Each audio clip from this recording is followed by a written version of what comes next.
Владата да стави клуч на врата на угостителските објекти за да не биде вперен прстот кон нив дека се причина за ширење на коронавирусот, бара независната угостителска комора.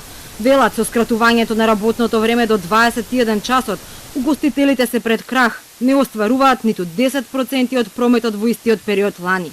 Барат директна поддршка и обештетување од државата, за да ја преживеат зимата, зашто нема да опстанат ниту половината од локалите.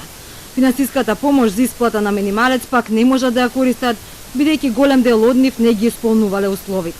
Угостителите не бараат преку леп повеќе. Угостителите едноставно бараат она што се ствара како обврска при затварањето, значи да се надокнади заради причината што угостителите не се виновници за тоа што се случува и понајмалку заслужуваат да бидат етикетирани дека се главни кривци за енормниот пораст на заболени од COVID-19.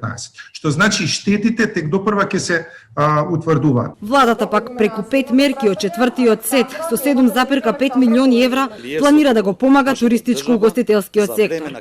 Ќе се враќаат парите од ланската туристичка такса. Туристичките агенции ќе добијат грантови од 3 до 7.000 евра. Ќе има грантови за рестораните за свадби од 3 до 10.000 евра.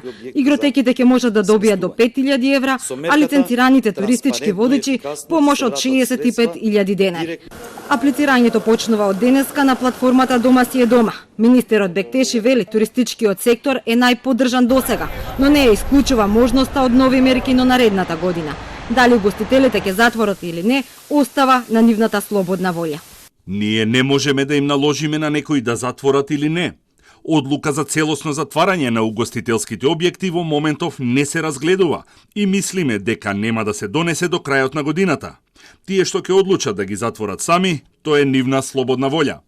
Во исто време пак додека министерот ги презентираше новите мерки, со барање излегоа и туристичките работници од Стопанската комора.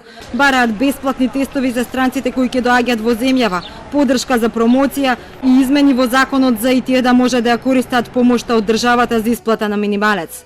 И додека најпогодениот сектор од корона кризата е на рап на пропаст, министерот е задоволен од реализацијата на досегашните мерки.